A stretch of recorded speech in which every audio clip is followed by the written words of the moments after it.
Bonjour à tous et bienvenue dans cette édition spéciale du 12-13. Vous le voyez, France 3 Centre s'est installé à Chambord pour vous faire vivre la 33e édition du Game Fair, le plus grand rassemblement français autour de la chasse. Ça se passe ici, dans le Loir-et-Cher, au pied de ce magnifique château de Chambord. Cette édition 2014 du Game Fair a commencé dès hier. L'événement attend une nouvelle fois de très nombreux visiteurs, plus de 70 000 personnes sur 40 hectares. Avant d'en parler plus en détail, on va revenir tout de suite en images sur cet événement incontournable en région centre. C'est avec Bérénice Dufay. Regardez.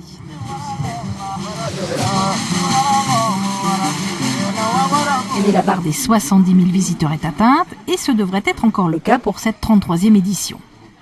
Un rendez-vous incontournable pour les amateurs de chasse et d'art de vivre qui sont très nombreux en Loir-et-Cher. La fédération des chasseurs de ce département dépasse en effet les 110 000. Sur place, le Game Fair accueillera 400 exposants sur près de 40 hectares qui présenteront bien sûr toutes les nouveautés de la chasse. Après le Québec l'an dernier, c'est le Burkina Faso qui est à l'honneur cette année. Cette édition devrait se dérouler sous un soleil radieux. C'est gratuit pour les moins de 10 ans et ça dure jusqu'à dimanche soir. Voilà, et Benoît Breuer nous a rejoint sur ce plateau. Bonjour Benoît. Bonjour Rebecca. Alors vous allez animer une grande émission spéciale cet après-midi ici en direct, ce sera à 15h20. Vous serez accompagné de Denis Gannet-Meyer, qu'on va d'ailleurs aller retrouver tout à l'heure. Benoît, quel est le programme de cette grande émission ?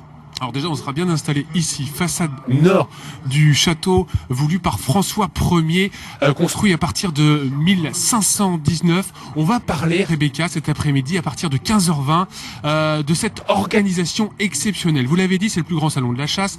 Eh bien, pour la première fois, on va vous faire vivre les coulisses de ce Game Fair. On aura Alexandre Figer, qui est le directeur de la Rivière Organisation, le directeur du Game Fair. Toutes les équipes de la Rivière Organisation sont sur le pont depuis des semaines, des mois pour accueillir les 450 exposants, rendez-vous compte, et 70 000 visiteurs en 3 jours. Une sorte de Tour de France, mais en une seule journée. On aura en invité donc Alexandre Figer. Côté chasse, on parlera du Burkina Faso. Vous allez y revenir avec Denis. On aura un très beau sujet sur la chasse communale de Chambord. Elle a lieu une fois par an. C'est le maire de Chambord, André Joly, qui organise cette chasse. Elle a lieu juste avant Noël avec du gibier en abondance, cerfs, chevreuils, sangliers, dans ce parc clos de 5400 hectares, de très très belles images en perspective. Et puis on parlera de l'état de la chasse en région centre avec Hubert Louis Vuitton, le président de la fédération de chasse de la région centre. Et puis les sportifs, Luc Alphand, David Douillet, Didier Navarro sera sur ce plateau. Il est 6 fois champion du monde de jet ski et il aime beaucoup la chasse, c'est un inconditionnel. Et puis des figures imposées, trophées, voyages, freestyle avec des chiens, enfin plein de surprises. 15h20, Rebecca, 15h20. Rendez-vous 15h20, on l'oublie pas. Est-ce que vous savez, Benoît, que la chasse attire de plus en plus de femmes ? Oui, j'ai pu le rencontrer au travers de nos différents reportages, oui. Oui, vous le savez, eh bien oui. Aujourd'hui, 10% de chasseurs en France sont des chasseuses. Il y a 10 ans à peine, on en comptait seulement 2%. Auparavant accompagnatrices, de plus en plus de femmes franchissent désormais le cap. Vous allez le voir avec ce reportage de France 3 Limoges. À chaque ouverture, la même impatience. Les chiens à peine lâchés, difficile de les contrôler. Moi, mon rôle aujourd'hui, c'est de faire suivre les véhicules avec les chiens, de lâcher les chiens au moment où les animaux ont été cernés. Si Charlotte n'a pas de fusil, son rôle est essentiel dans cette battue au sanglier. Avec elle, 2 autres chasseresses, des Dianes, comme on les appelle dans le milieu. Aujourd'hui, 10% des chasseurs sont des femmes. Emeline est l'une d'elles, elle chasse depuis 8 ans. À l'époque, c'était presque une exception. Autrefois, en fait, on avait à peu près 2% de femmes il y a à peu près 10 ans. Donc, et cette augmentation, elle est essentiellement due au fait que les femmes ont souvent accompagné leur mari, leurs copains à la chasse, et qu'aujourd'hui, elles passent le cap et elles veulent devenir chasseurs comme leur mari ou leurs copains. Une activité qui attire même les plus jeunes. Sur les territoires les plus ruraux, la chasse est dans les gènes, de père en fils, ou plutôt de père en fille. Si, je crois qu'il a 2 endroits où il a des trous. Ouais. À 16 ans, Coralie est en train de passer son permis de chasse. Aujourd'hui, elle dresse d'ailleurs la petite chienne qui la suivra les saisons prochaines. Pour s'entraîner, elle a fait le choix de pratiquer la chasse accompagnée. Je suis mon père avec une arme pour 2 et donc mon père me parraine et puis si je peux essayer de m'entraîner, je vais tirer sur le gibier. D'ici quelques jours, Coralie pourra chasser toute seule si tout va bien. L'association de chasse se féminisera alors encore un peu plus Pas sûr que le gibier fasse la différence. Ouais, c'est pas sûr, en effet. Voilà donc pour les chasseresses. Chaque année, le Game Fair met à l'honneur un pays étranger. Vous le savez, l'année dernière, le Québec. Aujourd'hui, c'est le Burkina Faso qui est invité d'honneur ici à Chambord. Avant de retrouver Denis Gannet-Meyer dans un instant sur le stand burkinabé, on va voir que ce pays d'Afrique francophone, les possibilités là-bas de chasse sont très multiples. Regardez. Le pays des hommes intègres. C'est la traduction littérale de Burkina Faso. Un pays de 16 millions d'habitants au cœur de l'Afrique de l'Ouest. Le sud du Burkina Faso est riche de vastes territoires sauvages. Là-bas, il y a cet endroit, le célèbre ranch de Nazinga. Une réserve naturelle où les stars sont les éléphants. On en dénombre plus de 600. Des troupeaux d'antilopes traversent parfois les routes. Il y a aussi des buffles et puis des babouins qui courent et grimpent un peu partout. Parmi les reptiles, des crocodiles. Dans la savane, le petit gibier est aussi très présent. Les phacochères côtoient les antilopes naines et toutes sortes d'oiseaux.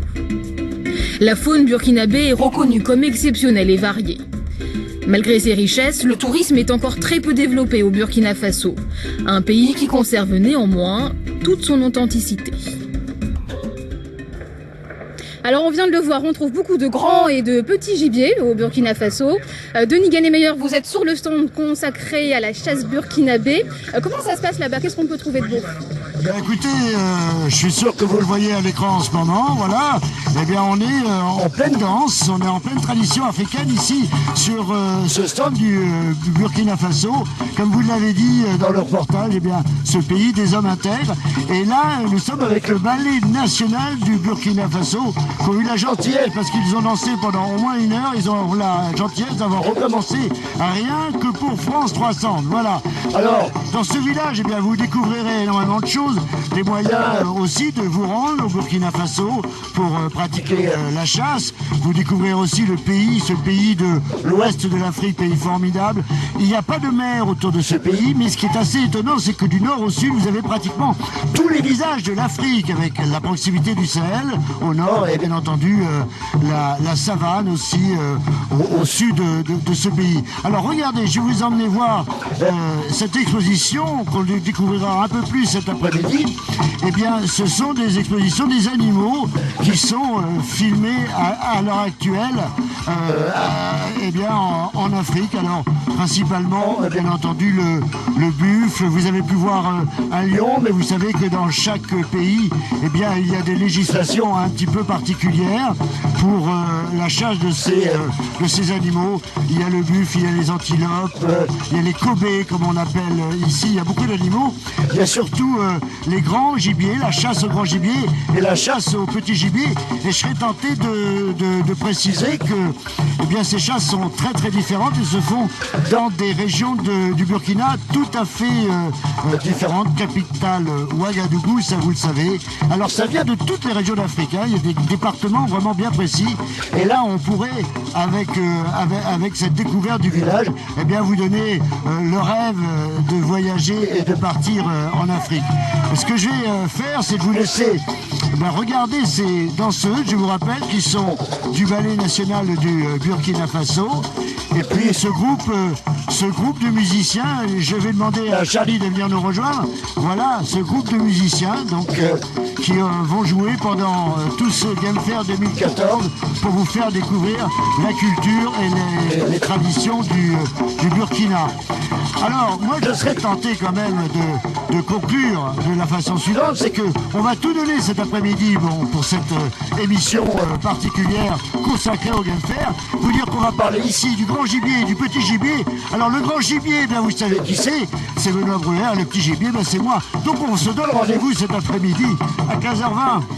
Merci Denis, je vous laisse vaquer dans les stands burkinabés et on vous retrouve donc tout à l'heure avec le grand Benoît Bruyère. Allez, plus proche de nous, on va s'intéresser maintenant à cette pure tradition loir-et-chérienne. À la fin de la saison de la chasse au grand gibier, chaque fédération a l'obligation légale de présenter tous les trophées. Pour les Loir-et-Cher, ça se passe à Duison pendant 3 jours, c'est juste là, à côté de Chambord. À l'occasion notamment de vérifier l'évolution des populations en quantité et en qualité. On va voir tout cela avec ce reportage de Xavier Nézé et de Jean-Pierre Brusseau. Il y en a en tout 640. Voici réunis dans cette salle la totalité des cerfs abattus cette saison en Loir-et-Cher, plus 2 spécimens morts au combat pendant le brame. L'occasion pour les chasseurs de poser fièrement devant leur trophée. C'est le premier cerf que je tire en plus. Le premier cerf que je tire de ma vie, donc j'ai eu la chance de le prélever. Donc je suis assez content, c'est une belle réussite, c'est beaucoup de chance surtout, quoi. Celui-ci a été abattu au nord du département, dans la forêt de Marche-Noire. Mais c'est bien sûr en Sologne que se trouvent les populations les plus importantes. Le plus beau trophée de l'année, que voici ici à droite, a été prélevé à La Ferté-Imbaud. Chaque spécimen fait l'objet d'une cotation en fonction de critères bien précis. On va prendre le diamètre de la meule qui, elle, en fonction de l'âge, va grossir, puisqu'à chaque fois que le bois va tomber, il va repousser, mais la meule va prendre un petit peu de diamètre. Ensuite, on prendra une dimension au-dessus du surendouillé, une deuxième dimension au-dessus de la chevillure ou de la trochure, le nombre de pointes au total et surtout son poids. En établissant cette cotation, la fédération ne cherche pas à créer une compétition. Il s'agit plutôt d'analyser l'évolution du gibier. Dans le département, les populations de cerfs augmentent, mais elles restent qualitativement trop jeunes. Près de 80% des animaux abattus ont moins de 4 ans. Il faut donc inciter les tireurs à ne pas appuyer trop tôt sur la gâchette. Notre pyramide des âges n'est pas si mal que ça, puisqu'on a des bons exemples avec les cerfs cotés qui représentent 23% des cerfs, donc les cerfs qui rentrent en cotation, donc c'est des cerfs qui ont des données biométriques intéressantes, et souvent c'est des vieux cerfs. Donc si on demande aux gens de ne pas prélever entre guillemets n'importe quoi, c'est pour les laisser vieillir et pour que les cerfs atteignent un âge de plus de 10 ans et là sont complètement épanouis au niveau du trophée.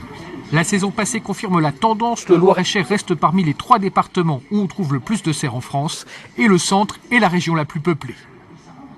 Et la Sologne qui reste le territoire le plus cynégétique de France.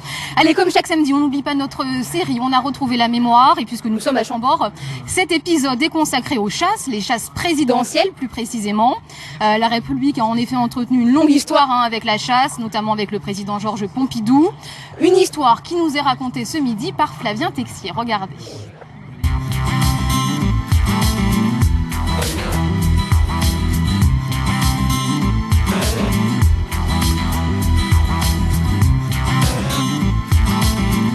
Les chasses présidentielles, c'est une histoire très ancienne. Les premières sont organisées à la fin du 19e siècle. Une histoire passionnante que nous allons vous raconter aujourd'hui en compagnie de Jean d'Aussonville, l'actuel directeur du domaine de Chambord. Mais juste avant, comme d'habitude, quelques images d'archives, des images noires et blancs tournées en 1971 avec un certain Georges Pompidou. Regardez. Samedi dernier, M. Georges Pompidou, président de la République, a chassé en forêt de Chambord. Cette battue au sanglier fut couronnée de succès, comme le démontra le tableau final dressé au rond Henri IV. Sur les 14 sangliers abattus, le président Pompidou en inscrit 4 à son actif.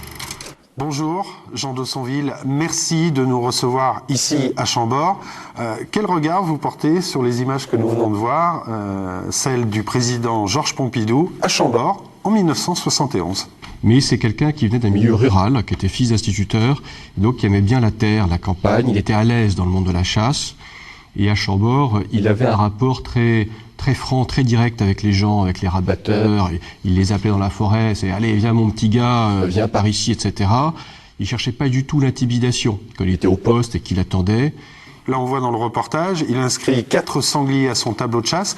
C'était un bon chasseur, le président Pompidou? En fait, quand les sangliers passent les lignes, ça va très vite, c'est une fraction de seconde. Donc il faut avoir du réflexe, donc c'est pas donné à tout le monde, ça veut dire qu'il est bon chasseur. Enfin, j'en conclus ça. Quand ont débuté véritablement les chasses présidentielles? Qui a inventé ce concept? C'est l'installation de la République vers 1871-1875. Après la Commune, il y a une période de transition, on ne sait pas si on va vers la monarchie ou la République, et c'est le maréchal de Mac-Mahon qui fait office de président de la République à l'époque.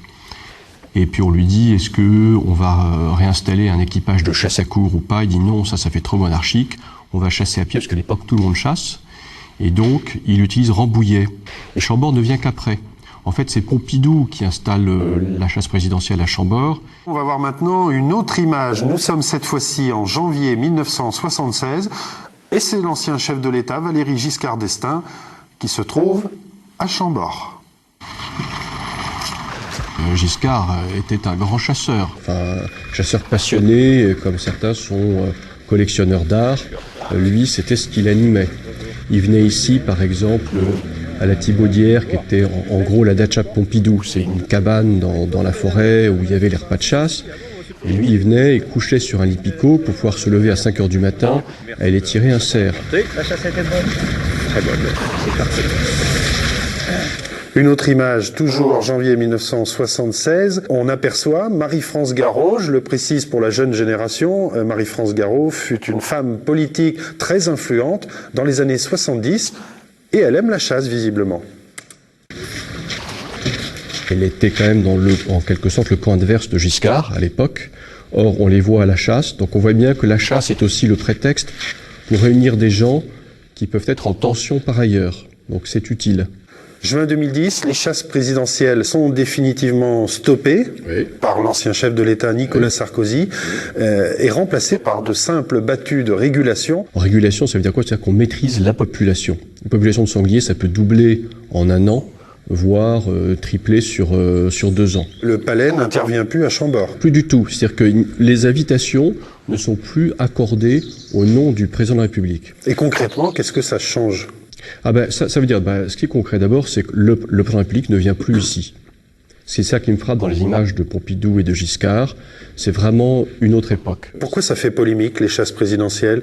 Parce que Chambord, dans l'imaginaire des Français, était très attaché à l'époque Giscard. Et que donc, il y a eu, contre le président Giscard d'Estaing à l'époque, une critique un peu d'ancien régime et de style. Et Chambord a fait partie de cette critique, notamment aussi parce que, comme Giscard était un passionné de chasse, je dirais que Chambord était aussi un peu le lieu de sa passion et peut-être aussi le lieu de la critique. Voilà. Merci en tout cas de nous avoir reçus aujourd'hui à Chambord. Et nous, on se dit à bientôt pour retrouver la mémoire.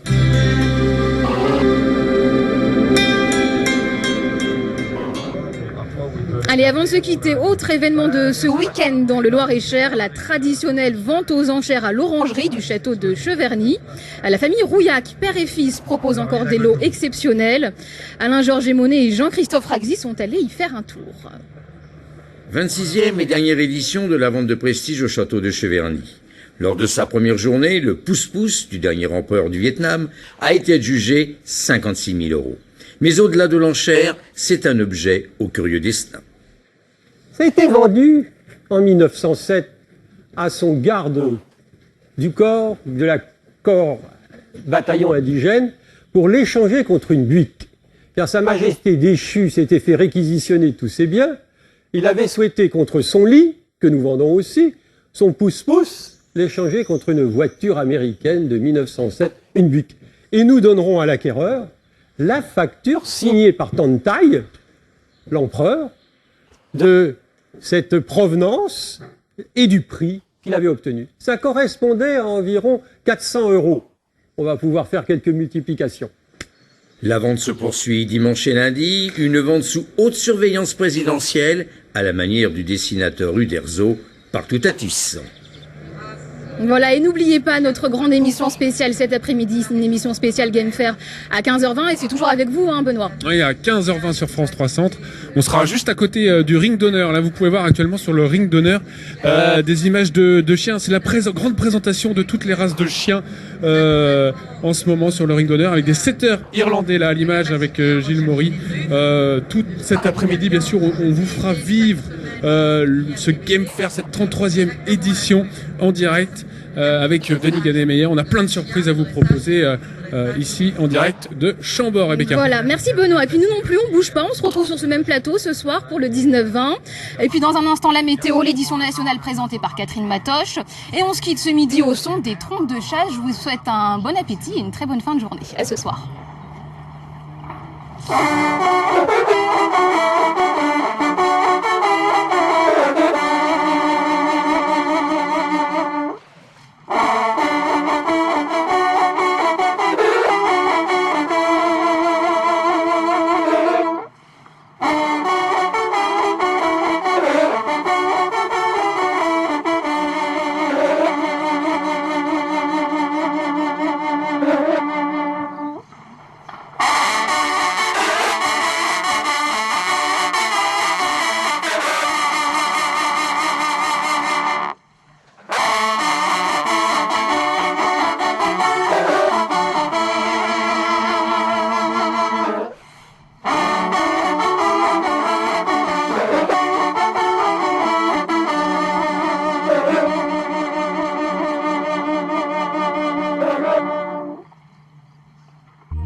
petite tendance orageuse se dessine. L'anticyclone